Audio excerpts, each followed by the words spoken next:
Staff College.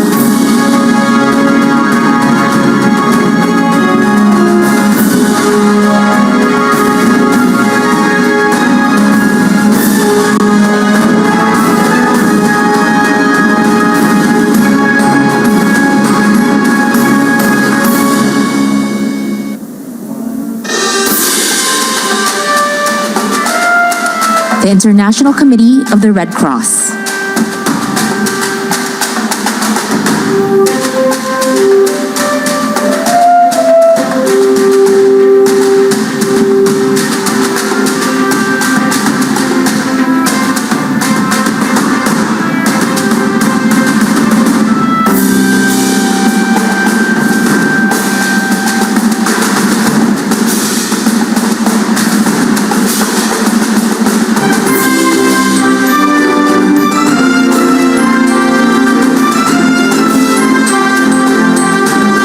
The International Rice Research Institute.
Asian Fisheries Development Center.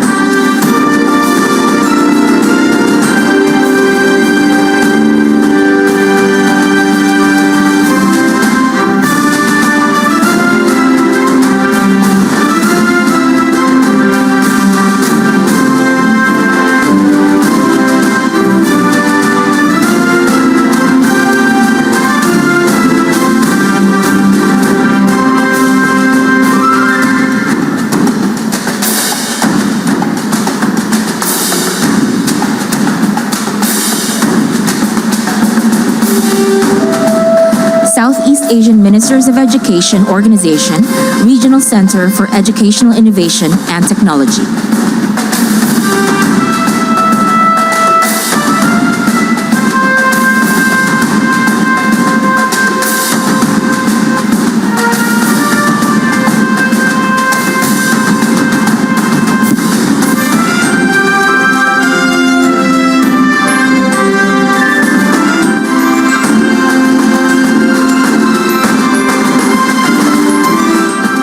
Southeast Asian Ministers of Education Organization, Regional Center for Graduate Study and Research in Agriculture.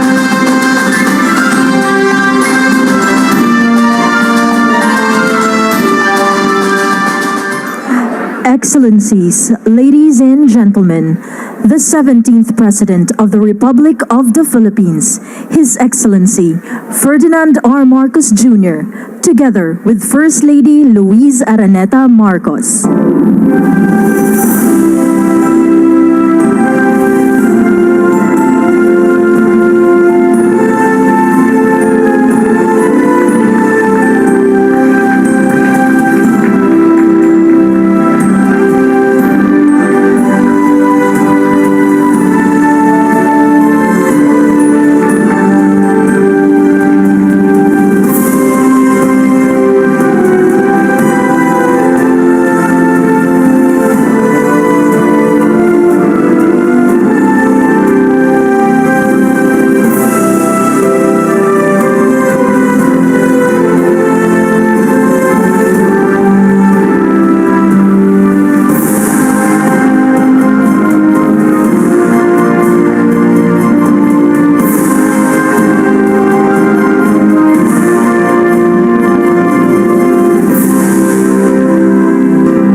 let us remain standing for the Philippine national anthem.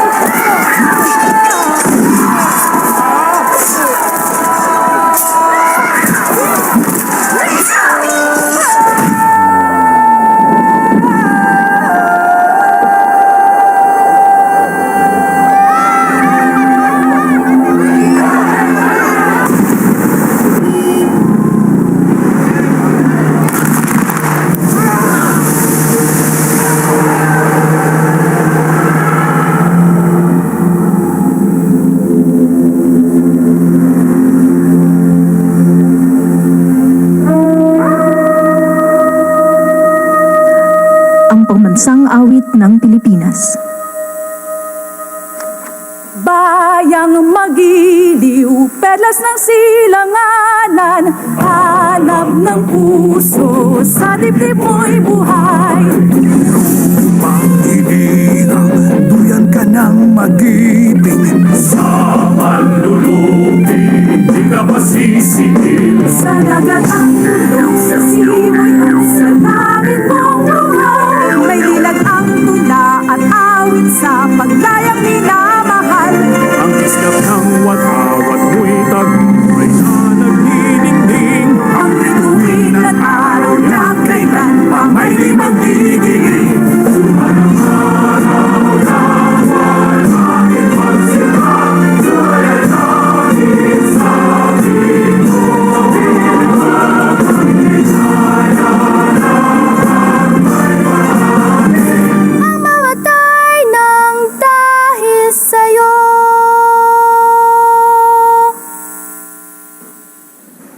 Excellencies, distinguished guests, the President of the Republic of the Philippines, Ferdinand R. Marcos Jr.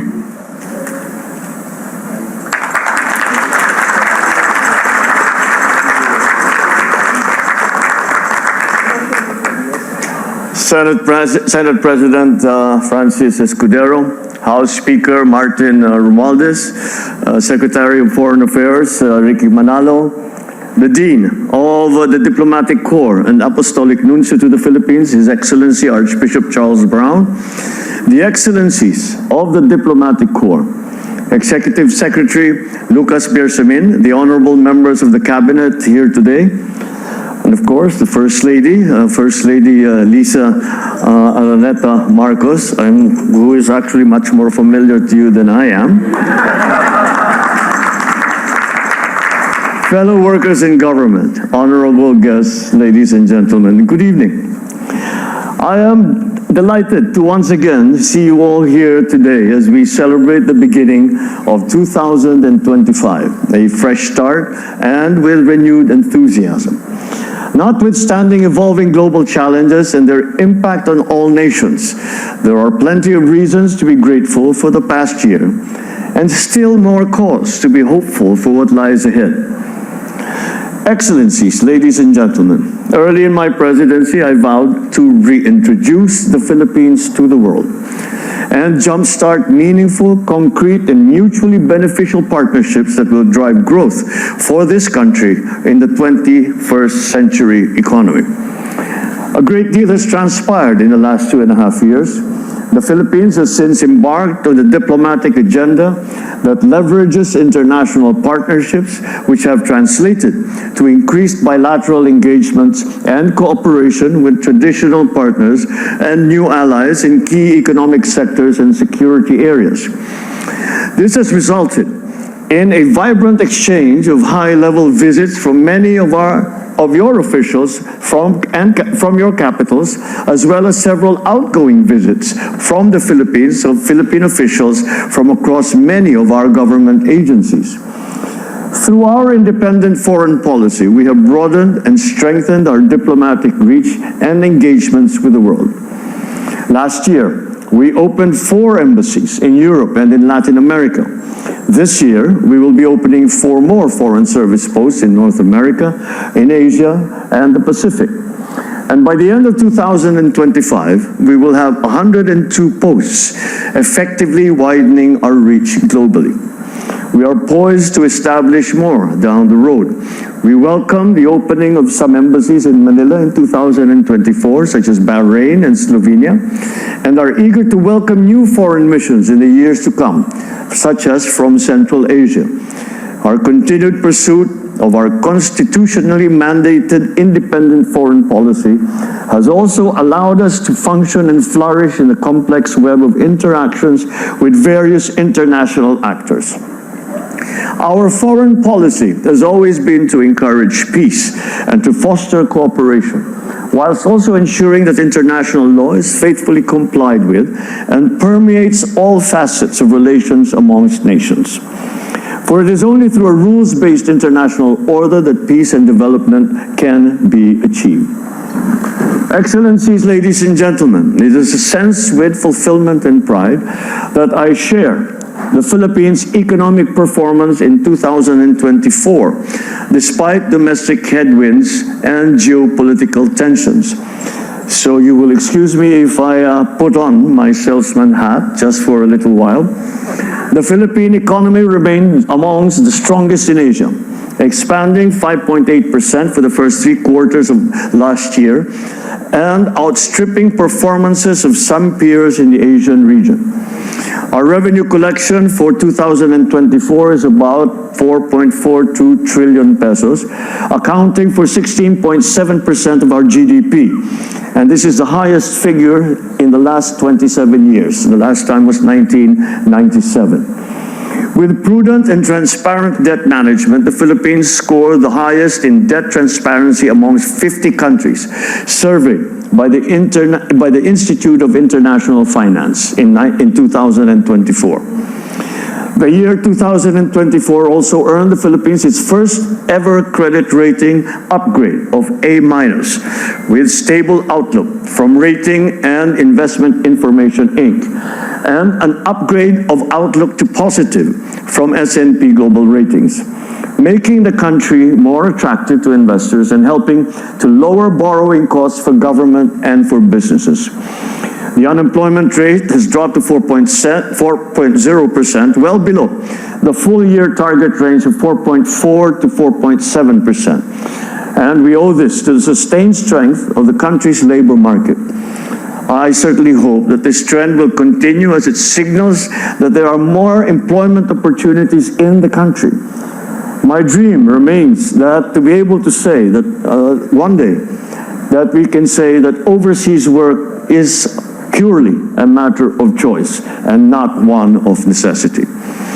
With strong macroeconomic fundamentals, we are confident that the country will be able to hit this year the GNI per capita range set for us by the World Bank to reach the upper middle income status country, coming off from an all-time high record registered in 2023 to the tune of $4,335 or 241,165 Philippine pesos.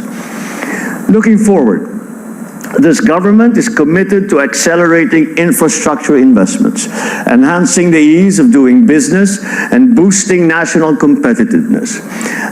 These will support businesses, attract foreign investments, and spur higher economic growth.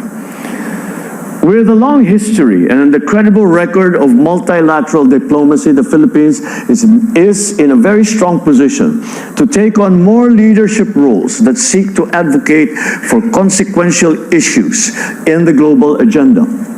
One such important issue is peace and security. The Philippines is running for a non-permanent seat in the United Nations Security Council for the term of 2027 to 2028. Our candidature stands on our rich experience in building peace, forging consensus, and finding new paths for cooperation. Nowhere is this best highlighted than in our unfaltering contribution to UN peacekeeping operations over the past 60 years, deploying over 14,000 troops in 21 UN peacekeeping operations and special political missions. Our candidature is consistent with our long-held view that we need to further strengthen multilateralism through efforts that will reform the Security Council and revitalize the General Assembly.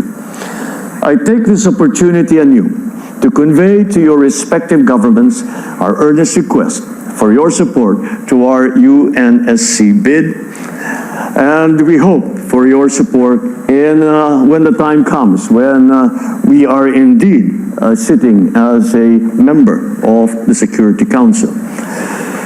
Finally, in closing, I would like to thank the members of the Diplomatic Corps for being able partners and for supporting the government in its various social and economic programs for the Filipino people.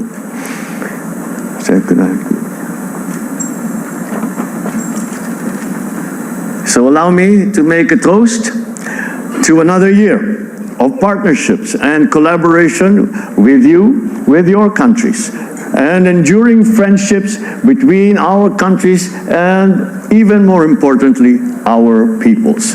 Cheers. Happy New Year.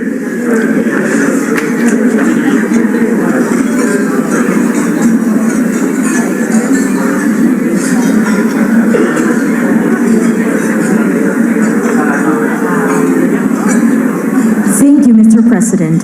And now, to deliver his message, let us welcome the Dean of the Diplomatic Corps, Apostolic Nuncio to the Philippines, Most Reverend Charles John Brown III.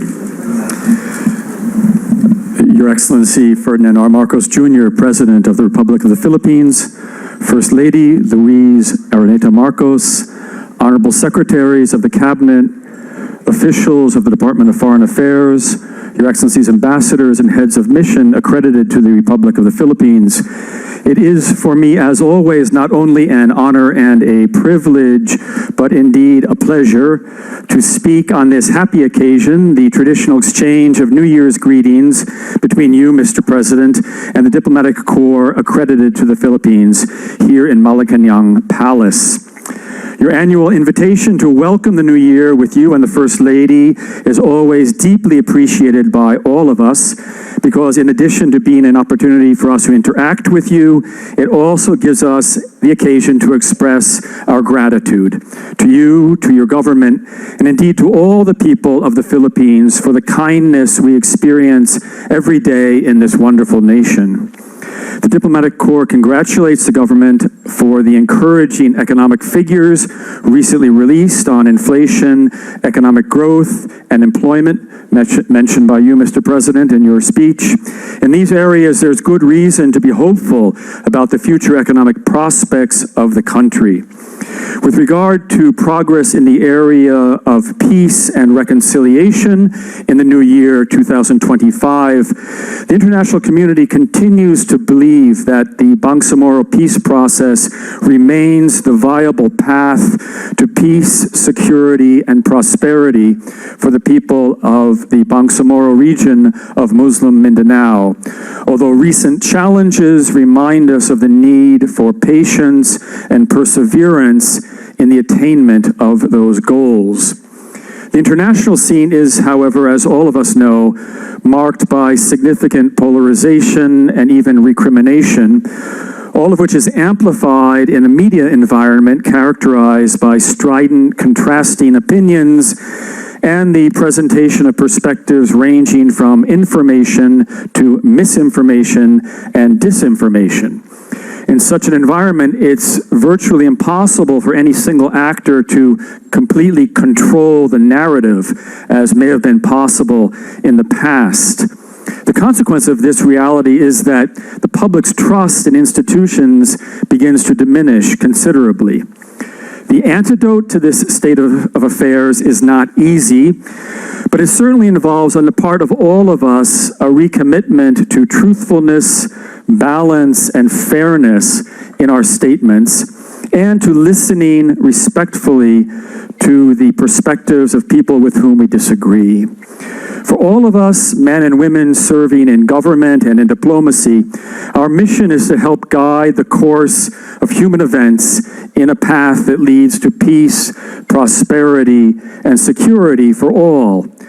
That is only possible when there's communication, the authentic and respectful exchange of ideas and proposals in continuous dialogue. Your Excellency, Mr. President, allow me to conclude my comments this evening by recognizing in a special way the work of the women and men of the Department of Foreign Affairs under the leadership of His Excellency Secretary Enrique Emanalo. We, the diplomats accredited to the Philippines, interact on almost a daily basis with the officials of the Department of Foreign Affairs, and it is indeed a pleasure for us to collaborate with them. And so, Your Excellency, it is an honor for me to express on behalf of all the members of the Diplomatic Corps our sincere best wishes for a new year blessed by peace, prosperity, and progress. And now, my dear friends, may I ask all of you to join me in a toast.